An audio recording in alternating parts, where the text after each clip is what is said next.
The F-18 NATOPS. Contains everything they want you to know about your aircraft. I'm assuming you know the book inside and out. Damn right. Yeah. Damn straight. You got it.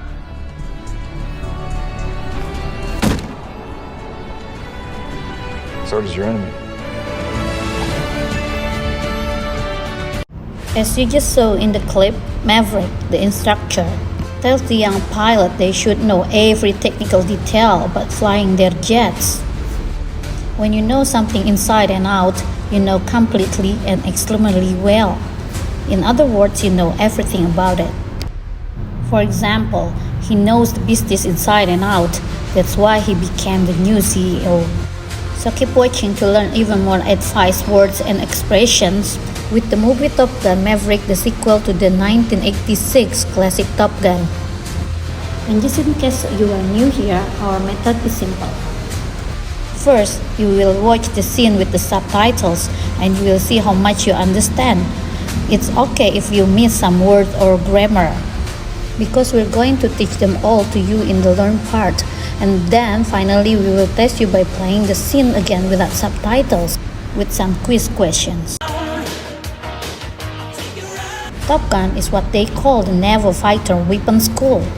Only the best pilots are invited to attend.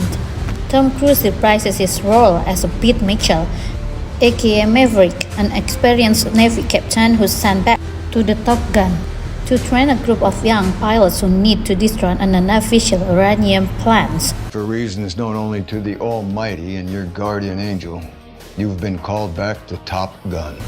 Known for disobeying orders and challenging limits, Maverick devises a risky plan to destroy the plants that seem more like an impossible mission. The plan has two phases. Let's watch Maverick explaining phase 1 of the mission. Time is your greatest enemy. Phase 1 of the mission will be a low-level ingress attacking in 2 plane teams. In the first pass of the mission, the pilots need to get into enemy territory by flying low. Ingress is a formal word that refers to the act of the going in or entering. Check out another clip from the movie where the word is used again. There's an underground bunker tucked between these two mountains. The route of ingress is heavily defended by surface-to-air missiles backed up by fifth-generation fighters. You'll fly along this narrow canyon to your target. Part of what makes the mission challenging is the fact that the pilots need to fly really low and at the high speed. The canyon is a large valley with a very steep sides. It's also common for canyon to have a river flowing along the bottom. A narrow space is really small, with a short distance from one side to the other.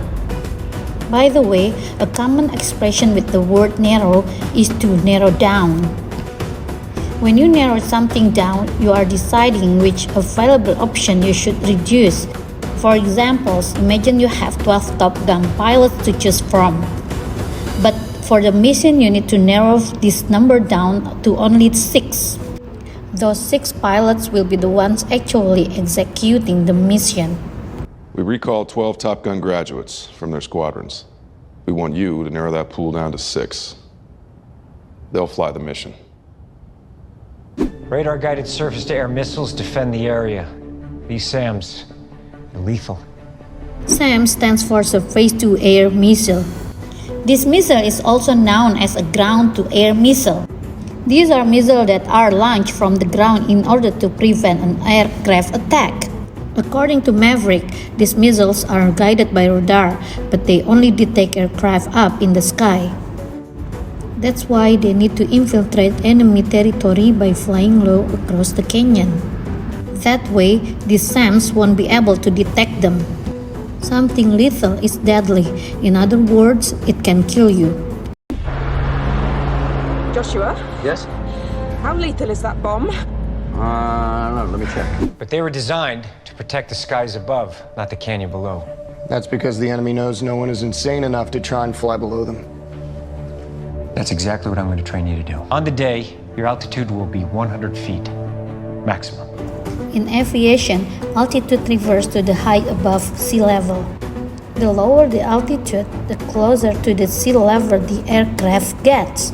For this mission to be successful, the pilots need to fly no higher than 100 feet above sea level. That's only 30 meters. So they need to fly really, really low. You exceed this altitude, radar will spot you, and you're dead. The verb to spot means A, to find, B, to terminate, C, to explode.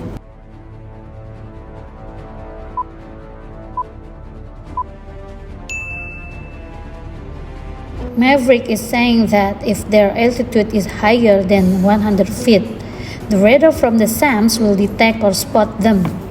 When you spot something, you detect it or find it. I see my ship right there. Can't spot it. Must be a tiny little thing hiding somewhere behind the pearl. Your airspeed will be 660 knots, minimum. Knot is a way of measuring the speed of ships and aircraft. Just for you to have an idea, 660 knots equal around 1,220 kilometers per hour, or 759 miles per hour. That's incredibly fast. That's because fifth-generation fighters wait at an airbase nearby. In a head-to-head with these planes and your F-18s, you're dead. This is just phase 1 of the mission. Once the uranium plant is successfully destroyed, now the pilots need to leave as quick as possible before the 5th generation fighters come for them. Now we come to the hardest phase of the mission. Egress is a steep, high-G climb out to avoid hitting this mountain. A steep climb at that speed, you're pulling at least 8 Gs. 9, minimum. You'll be pulling so hard you'll weigh close to 2,000 pounds.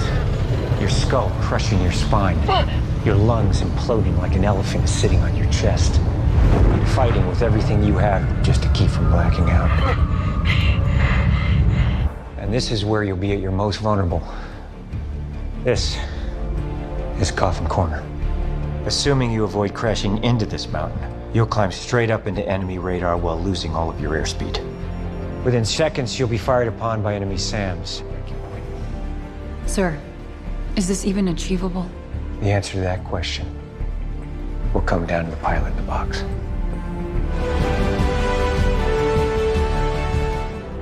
Egress is a steep, high-G climb out to avoid hitting this mountain.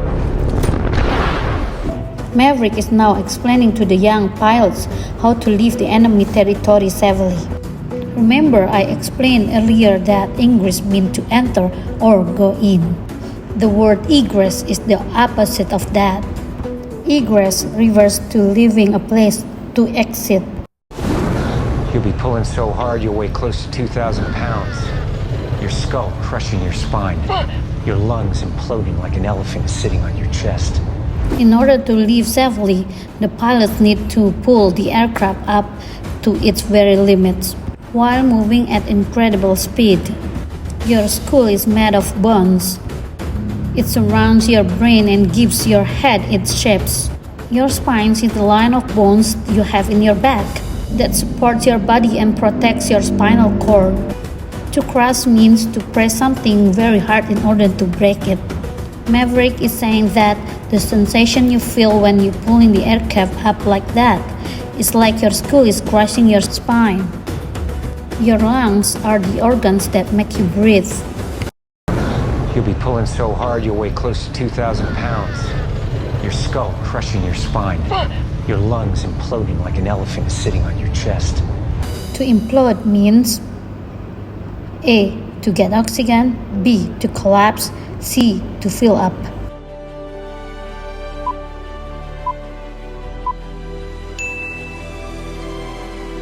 When something implodes, it collapses or fails to keep working. Maverick is using a nice analogy here. He's saying that when your lungs implode, it feels like an elephant is sitting on your chest. So we can imagine that it's nearly impossible to breathe. Fighting with everything you have just to keep from blacking out. Maverick is describing G-lock. This is a term used in aerospace physiology. to describe a loss of consciousness occurring from the excessive and sustained G forces, draining blood away from the brain. When this happens, the blood moves from your brain into the lower parts of your body, making you lose consciousness, in other words, black out. And when you lose blood pressure to your head, you could even lose consciousness, and we term that G-induced loss of consciousness, or G-LOC.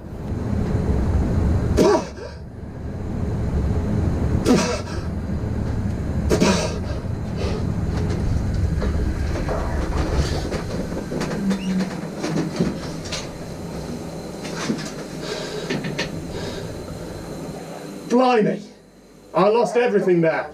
Pilots undergo training and learn techniques in order to prevent that from happening.